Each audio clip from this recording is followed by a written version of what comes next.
আসসালামু আলাইকুম ওয়া রাহমাতুল্লাহি ওয়া বারাকাতুহু। আমরা এখন একটা সৃজনশীল প্রশ্নের উত্তর বের করব।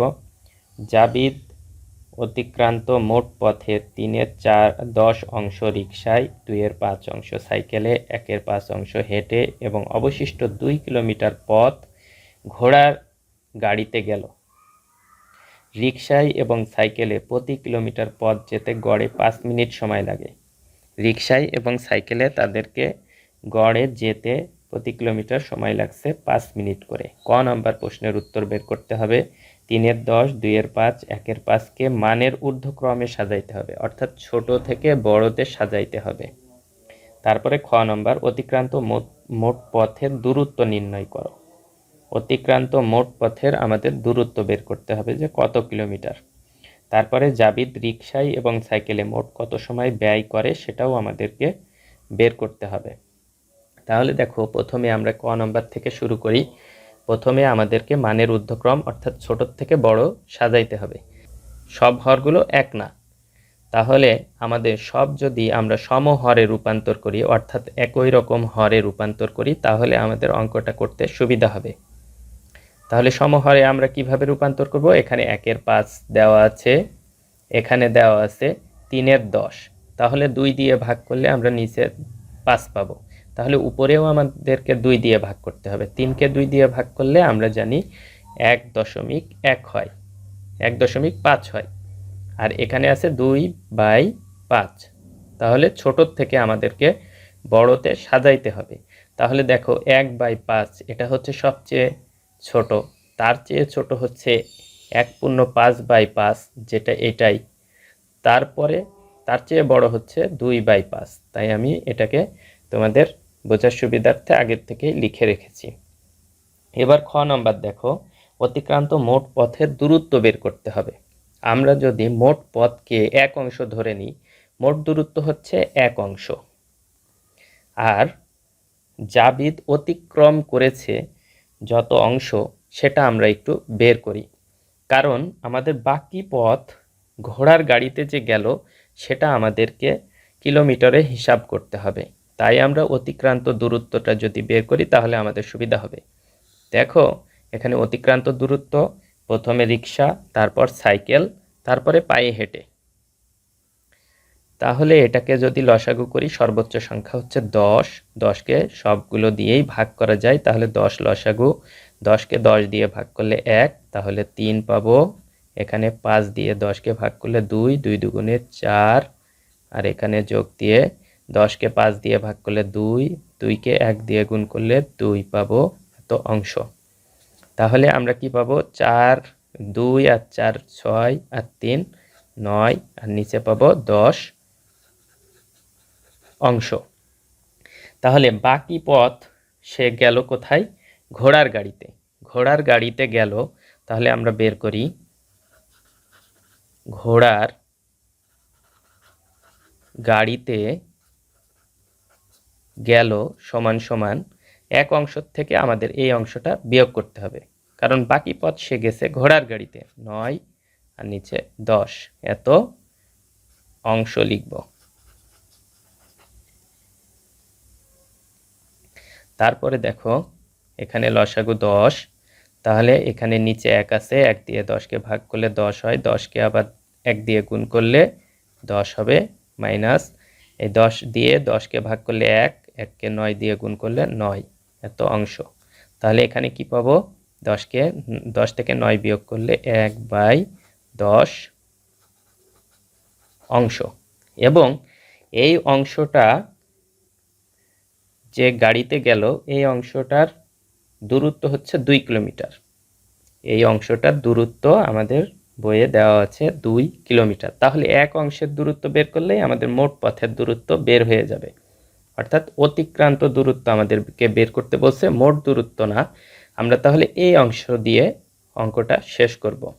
তাহলে এত অংশের দূরত্ব হচ্ছে 2 কিলোমিটার। এখন লিখব, এখন 1/10 অংশের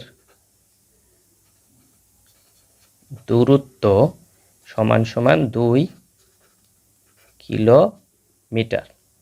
তাহলে আমাদের এক অংশের দূরত্ব বের হবে 2 গুণন 10/1 কিলোমিটার। অতএব আমাদেরকে 9/10 অংশের দূরত্ব বের করতে হবে। তাহলে 2 গুণন 10 গুণন 9/10। আশা করি তোমরা বুঝতে পেরেছো। দেখো এখানে 1/10 অংশের দূরত্ব হচ্ছে 2 কিলোমিটার।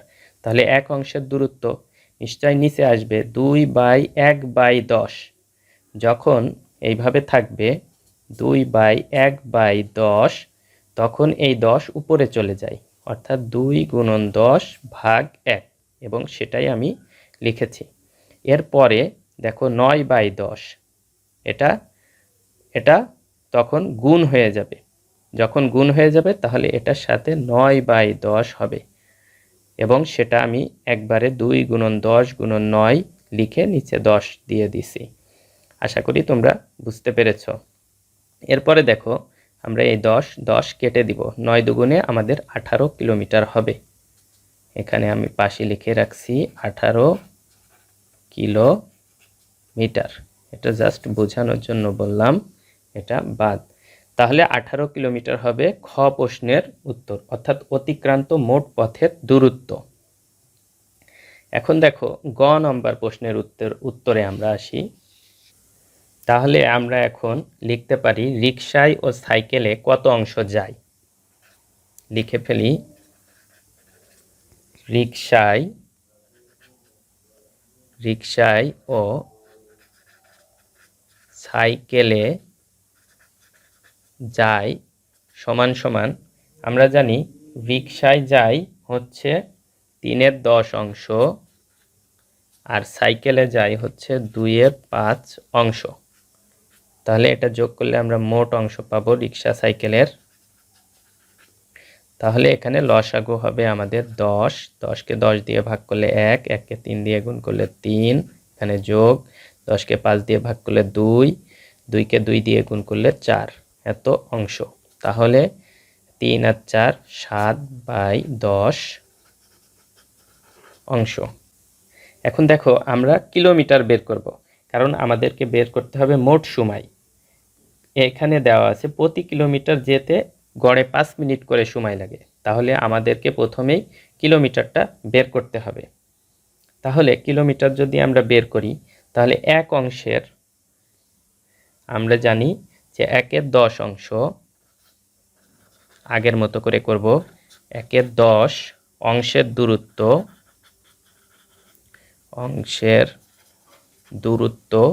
সমান সমান 2 কিলোমিটার। অতএব এক অংশের দূরত্ব সমান সমান 2 গুণন 10 নিচে 1 কিলোমিটার। তারপরে দেখো, তারপরে আমাদেরকে যেটা করতে হবে, এই অংশ 7/10 অংশের দূরত্ব সমান সমান 2 গুণন 10 গুণন 7, আর নিচে আছে 1 গুণন 10, অর্থাৎ শুধু 10 লিখলেই হবে। 10 10 কাটা গেল, এখানে কিলোমিটার। তাহলে এখানে হবে 7 দুগুণে 14 কিলোমিটার। এখন দেখো এখানে শুধু আমরা কিলোমিটার বের করলাম, কিন্তু কত সময় লাগবে সেটা আমাদেরকে বের করতে হবে। রিকশা এবং সাইকেলে মোট কত সময় লাগবে। এখানে বলাই আছে রিকশা এবং সাইকেলে প্রতি কিলোমিটার যেতে, অর্থাৎ 1 কিলোমিটার যেতে 5 মিনিট সময় লাগে। তাহলে 1 কিলোমিটার যেতে সময় লাগে 5 মিনিট।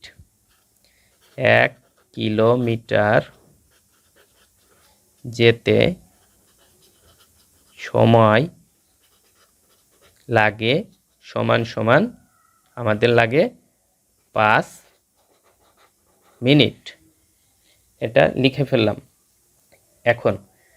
এখন লিখি এখানে, এখন 1 কিলোমিটার যেতে সময় লাগে 5 মিনিট।